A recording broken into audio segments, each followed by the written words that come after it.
샬롬. 오늘은 평안하게 하소서라는 주제로 말씀을 증거합니다. 그의 영혼은 평안히 살고 그의 자손은 땅을 상속하리이다. 아멘. 시편 25편 약속하신 축복의 말씀을 통해서 우리의 주변에 환경이 얽어매여 있고 육신이 아프고 마음이 상처받은 사람들에게 하나님 주시는 평안이 임하여서 그 모든 삶 속에서 새로운 기쁨이 넘치기를 원합니다. 그래서 환난 속에서도 어려움 속에서도 함께 연장되어 있는 축복의 평안을 맛보시기를 원합니다.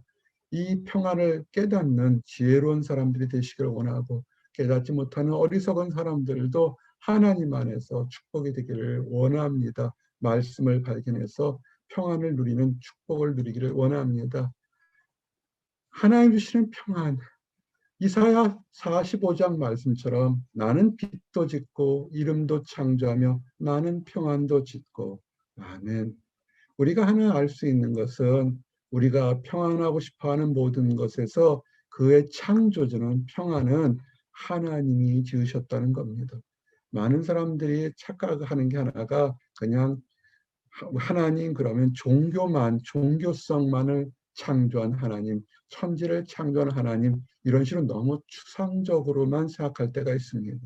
그러나 우리를 창조하시는 하나님은 그렇게 우리의 지혜를 넘는 큰 우주적인 창조도 하지만 빛과 어둠 같은 우리가 감당하기 어려운, 정말 이해하기 어려운 큰 창조의 능력도 있지만 작은 한 사람 한 사람의 환경을 변화시키고 답답한 사슬을 끊어주는 평안도 만드셨다는 것을 아셔야 합니다.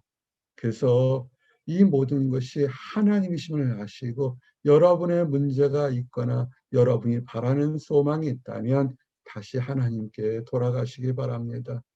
얼마 전에 한 청년으로부터 안타까운 소식을 받았습니다. 너무 힘드니까요. 매일매일 마음속에 지옥 같고 이제는 하나님이 계시는지 의심스럽습니다. 라는 편지를 보내왔습니다. 그게 무슨 뜻이겠습니까? 하나님 내게 평안을 주십시오라는 얘기죠. 하나님을 의심했으면 나에게 편지조차도 보내지는 않았을 겁니다. 마음이 힘드니까요. 너무 어려우니까. 그래서 다시 찾고 기도하고 묵상하는 것이 우리 성도, 힘든 성도들에게 과연 평안이 어떻게 올까? 그 사람이 원하는 물질이나 환경이나 사람이 바뀌어지면 얻을 수 있을까? 물론 얻을 수 있겠죠. 그러나 궁극적인 것은 오늘 이사야 45장 말씀처럼 나는 평안을 지었다라는 하나님께 있음을 아시고, 힘들고 어려울 때, 즐거울 때 하나님께 평안을 간구하는 것이 가장 지혜롭고 가장 현명한 방법인 것 같습니다. 그래서 다윗이 그 모든 것을 알고 좋을 때나 힘들 때 내 영혼아 내 평안함으로 돌아갈지어다. 우리의 평안함을 만드신 분이 하나님이기 때문에 내 안에 있는, 내가 현재 빌려 쓰고 있는 평안함이 다 누구 거냐면 하나님이 만드셔서 하나님이 주신 겁니다. 그래서 여러분에게 우리의 마음속에 그저 우리는 물질이, 법률적인 문제가 좀 더 높은 지위를 얻으면 평안을 얻을 거라 하지만, 그러나 궁극적으로는 속 사람이 살아야 겉 사람이 살고 삽니다. 속이 평안해야 겉도 평안하고 하나님 주신 평안이 차고 넘쳐야 겉도 평안한 것을 누리는 것을 아셔야 됩니다. 그리고 이 평안은 한 사람뿐만 아니라 하나님 주신 평안은 축복의 샘물처럼 흘러 넘칩니다. 그의 영혼은 평안히 살고 그의 자손은 땅을 상속하리이다. 나는 평안을 짓고 말씀을 믿는 성도들에게 임하는 축복은 그의 문제를 새롭게 바라보는 평안함도 주시지만, 그 믿음이 축복의 샘물이 되어서 나뿐만 아니라 믿음의 자녀들의 후손들까지도 이어지고 하나님이 주는 땅을 상속, 기업으로 유산받는다는 것이 있습니다. 평안은 축복인 것입니다. 나뿐만 아니라 믿음의 자녀들이 대를 이어받는 것입니다. 여러분 힘드시고 어려울 때일수록 하나님께 평안을 달라고 기도하시기 바랍니다. 그리고 이 평화는 우리가 얘기한 것처럼 속이 변해야 겉이 변합니다. 세상 사람들은 겉이 변하면, 주변 환경이 변하면 내게 평안할 거라고 생각합니다. 이 직장을 구하면, 이번 기회를 얻으면, 이 사람을 내 편으로 만들면, 이것만을 가지면 이렇게 생각할 때가 있습니다. 기쁘죠. 이루면 기쁩니다. 그러나 그것은 일시적인 것입니다. 12해를 혈루병하는 여인이 있었습니다. 모든 것들을 다 허비하고 의사들도 시달렸습니다.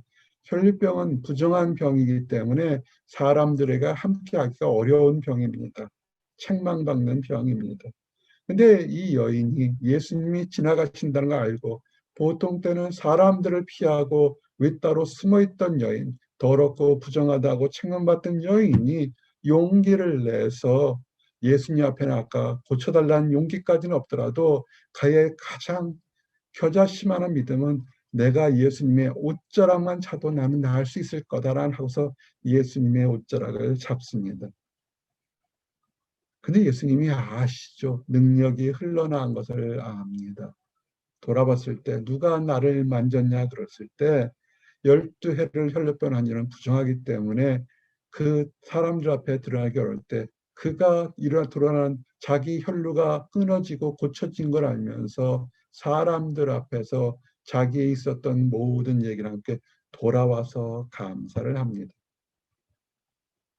그럴 때 우리 주님께서 따라 내 믿음이 너를 구원하라 했으니 평안히 가라. 60만 하나 고쳤다고 그저 좋아하는 것이 아니라 하나님께서 구하지 않았던 죄의 용서함과 구원까지 주시는 것을 알 수 있습니다. 내 병에서 놓여 건강할지어다. 훔치는 것이 아니라 하나님의 축복으로 그가 당당하게 하나님께 받는 구원에 이르는 평안까지 얻은 것을 보게 됩니다. 우리는 지금 힘든 상황들이 있는 사람들이 있습니다. 어떻게 하시겠습니까? 예수님의 옷자락만 잡아도 내가 평안하고 내가 고쳐리하는 그 이 여인의 믿음처럼 나의 상황을 탓하고 원망이보다 내가 예수님께서 나에게 눈빛만 주시면 내게 말씀만 하시면 내가 좋아질 거라는 그 믿음으로 예수님께 나오시기 바랍니다. 사실 예수님은 여러분을 사랑하십니다. 그리고 예수님 주시는 평안은 근심을 더해주지 않습니다.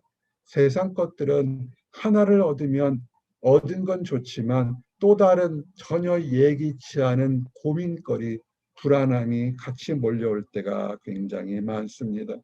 그러나 우리 주님이 주시는 평안은 그런 것이 아닙니다. 내가 너희에게 주는 것은 세상에 주는 것과 같지 않고 마음에 근심하지도 말고 두려워하지도 말라. 하나님 주시는 평안은 우리가 말로 표현할 수 없는 평안한 그 잔잔함이 하나님으로부터 올 수 있어서 세상 것과는 다르다는 것을 늘 기억하시기 바랍니다.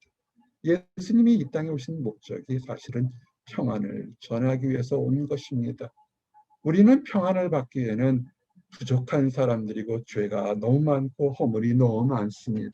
그런데 우리 주님께서 그 죄 많고 흠도 많고 탈도 많은 사람들을 하나님과 화목하게 하고 하나님과 화목돼서 하나님의 축복을 이어받을 수 있도록 단순간에 한 번에 십자가에 달려 돌아가시면서 그 한 성령으로 우리를 하나님 안에서 구원과 평안을 얻게 하신 것을 기억하시기 바랍니다. 그래서 가까이 있거나 먼 데 있거나 모든 백성들에게 평안을 전해주신 것을 십자가에서 대신 죽으심으로 우리에게 평안을 전하신 것을 늘 기억하시기 바랍니다. 이것을 기억하시면 환난 속에서도 내재된 평안을 기억하십시오. 이사야서 말씀처럼 보옵소서 내게 큰 고통을 더하신 것은 내게 평안을 주려 하심이라. 아멘. 때로는 우리가 믿음이 거룩해지고 온전해지려고 노력하는데도 그것과는 상관없이 일이 뜻대로 되지 않고 어렵고 망신당할 때 있고 생명의 위협까지도 당할 때가 있습니다. 정말 환난이 다가올 때가 있습니다. 하나님께서 우리를 미워하실까요? 아닙니다. 큰 고통을 주었지만 그 고통을 뛰어넘어서 다른 사람이 감히 갖지 못하는 진지하고 깊은 평안을 주시려고 그런 것입니다.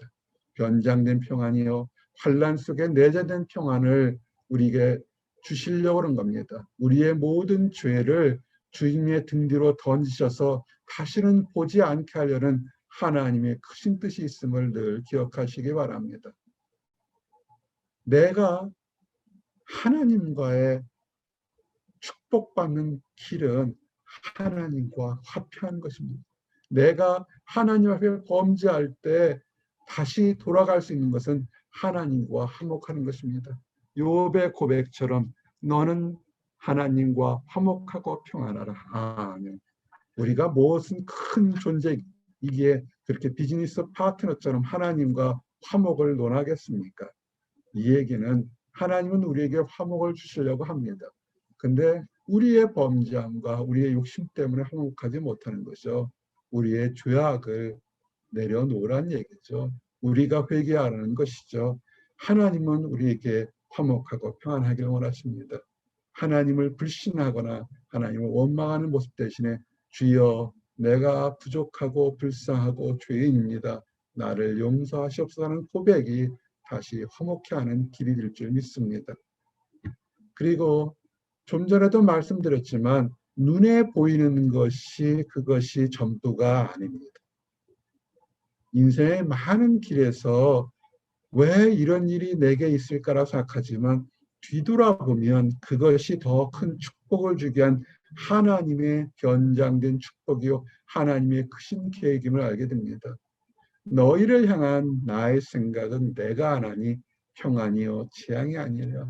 재앙 같아 보이지만 평안이요 재앙을 주려는 것이 아니고 하나님의 크신 섭리는 뭐냐면 믿는 성도들에게 미래와 은혜로운 미래와 밝은 희망, 소망을 주는 것이 하나님의 뜻인 것입니다. 이를 위해서 가는 과정에 재앙 같아 보이지만 그러나 재앙이 아닙니다. 예수님이 십자가를 진 것이 재앙 같아 보이지만 예수님이 십자가를 지셨기 때문에 나와 여러분이 그리고 많은 사람들이 죄에 대해서 용서를 받고 다시 하나님과 화목할 수 있는 축복을 받은 것을 기억하십시오. 지금 여러분 앞에 어려움이 있는 것을 불평이거나 원망하지 마십시오. 하나님의 크신 계획이 여러분들에게 있습니다. 그리고 평안은 그냥 좋다 이것이 아니라 우리에게는 하나님의 일과 우리에게 주신 비전을 감당할 수 있는 담대함을 우리에게 주십니다. 왜 그럴까요? 우리 주님이 주는 평안은 그냥 피스풀뿐만 아니라 도전적이고 챌린저블한 그런 내가 세상을 이긴 하나님의 그 담대함과 승리함이 평안함 속에 함께 있다는 것을 기억하십시오. 담대하라. 세상은 참 악합니다. 믿는 사람들을 이리저리로 핍박하고 욕하려고 합니다. 회방하려고 합니다. 그러나 두려워하지 마십시오. 환난이 오도 초조해하지 마시고 우리 주님께서 이미 모든 것을 이기셨으니 하나님을 믿고 한 걸음 한 걸음 나가시기를 원합니다. 어리석은 사람들의 평안은 무엇일까요? 어리석은 부자가 하는 것처럼 그의 소출이 너무 많이 나니까 스스로 자기 영혼에게 이르죠. 영혼아 여러 해 쓸 물건을 많이 쌓아두었으니 평안히 쉬고 먹고 마시고 즐거워하자. 자기 안에 영혼이 자기 거라 생각합니다. 그러나 그 영혼 하나님께 속해 있는 거 아시지 않습니까? 그 밤에 부자가 이렇게 이제는 남에게 베풀거나 하나님께 감사하지도 않고 내 거라고 생각하는 그 시점에 그 밤에 그 영혼을 도로 찾으면 그 쌓아놓은 물질이 누구 것이 되겠습니까? 다른 사람 것이 됩니다. 어리석은 부자들은 진짜 평안함이 나는 평안을 창조했다는 하나님께 속한 것을 알지 못하는 것이죠. 그리고 교만한 사람들의 마음이 평안함과는 거리가 멉니다. 나 위에 다른 일이 없다. 내가 최고다. 나만 알면 된다. 나만 배부르면 된다라고 얘기합니다. 그래서 예를 들어서 나는 과보로도 지내지 않을 거고 자녀도 잃어버리지 않을 거다. 나는 슬픔도 당하지 않고 슬픔을 당한다 할지라도 나를 지켜줄 자녀들이 있을 거라고 이렇게 큰 소리 치는 사람들. 현대말로 하면 이것도 준비되어 있고 저것도 준비되어 있고 다른 것도 준비되어 있어 내 삶은 아주 평안한 예비된 삶이라고 주장하는 그런 사람들이 있을 수 있겠습니다. 그러나 한순간에 모든 것을 이룰 수 있고 하나님이 가져갈 수 있다는 사실을 하지 못하는 것이 어리석은 것입니다. 우리는 오늘 하루하루가 하나님께서 빌려주신 감사입니다. 하나님께서 내려주신 감사를 누리는 것입니다. 믿음의 사람 중에서도 어리석게 찾는 사람이 있습니다. 야곱이 그러죠. 형 에서의 낯을 피해서 삼촌 라바를 집으로 갈 때 돌베베를 자고 잡니다. 그곳에서 천사들이 다락다리가 있어서 천사들이 오락내락할 때 그가 이렇게 기도하죠. 내가 평안히 아버지의 집으로 돌아오게 하시면 여호와께서 나의 하나님이 되실 것이요. 어찌 보면 지혜로운 기도 같지만 또 다른 면에 보면 참 어리석은 기도가 됩니다. 무엇을 베풀어야만 하나님이 나의 하나님이 될 만큼 야곱이 그렇게 대단한 사람이 아닙니다. 지금 뭐가 있겠습니까? 형 에서의 집을 쫓겨나서 제대로 먹고 마실 그것도 아무것도 없는데요. 우리는 이런 기도들을 참 많이 합니다. 뭐만 해주시면 하나님께 감사드리겠습니다. 먼저 감사하시고 하나님께 이룰 것을 감사, 안 해주셔도 감사, 이루어져서 감사를 먼저 하시는 게 어떨까요? 그러나 참 이 말씀이 우리에게 위로가 되는 것은 이렇게 어리석고 간사한 야곱까지도 하나님은 사랑하시는 것을 우리는 보게 됩니다.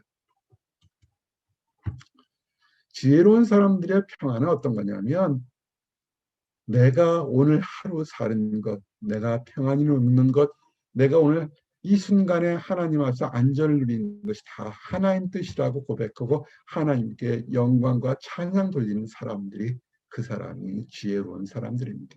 하나님을 먼저 찾는 사람들이 그 사람이 지혜로운 사람들입니다. 지혜로운 사람들은 정직하며 화평한 자의 미래가 평안한 것을 늘 누리시기 바랍니다. 정직한 사람, 하나님 앞에서 정직한 사람들은 축복과 평안을 선물로 받는 것을 늘 기억하시기 바랍니다. 어떻게 법을 할까요?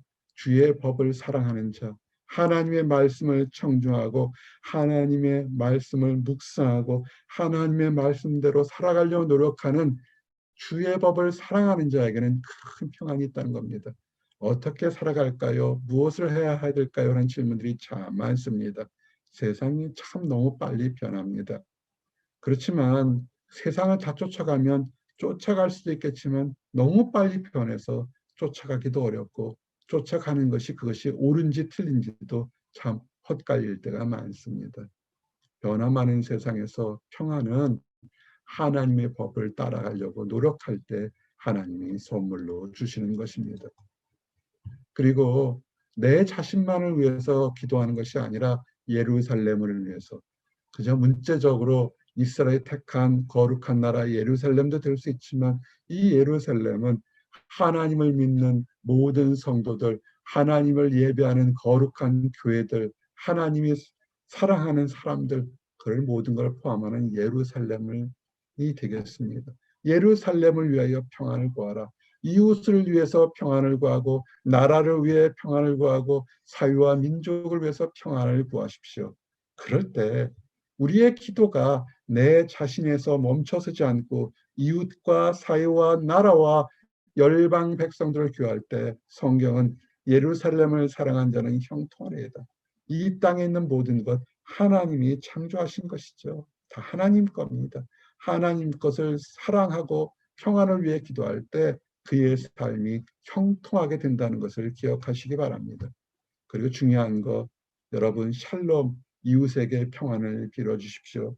예수님의 제자들을 둘씩 짝지어 가서 복음을 증거하며 천국이 왔다는 그 말씀을 증거할 때 어느 집에 가든지 먼저 샬롬 평안을 빌어주라고 합니다. 축복을 해주라고 합니다.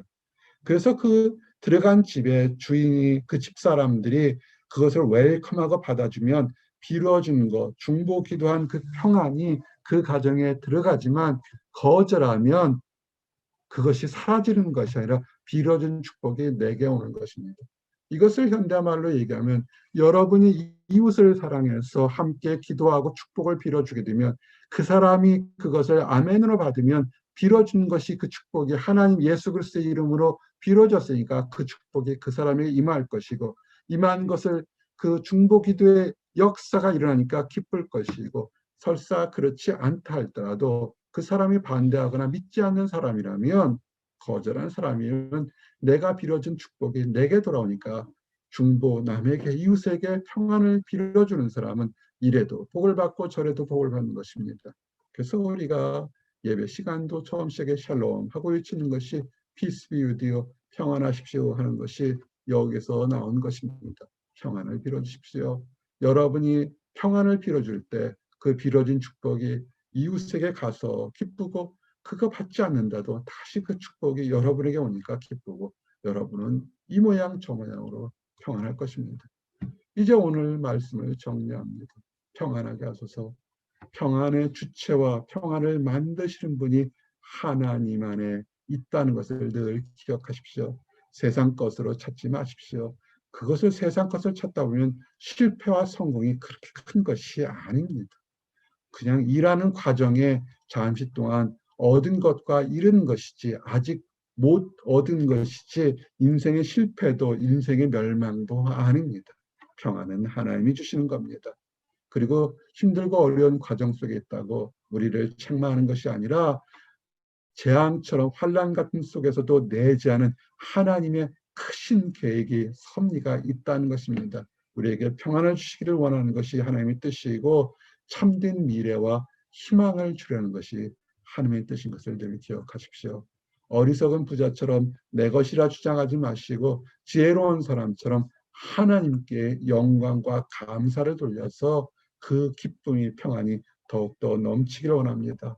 늘 마지막으로 내 자신뿐만 아니라 이웃과 사회와 나라를 위해서 평안을 빌어줘서 빌어준 평안이 이루어지는 것을 기뻐 볼 수 있고 또한 우리에게도 돌아와서 평안이 함께 넘치기를 원합니다. 기도하시겠습니다.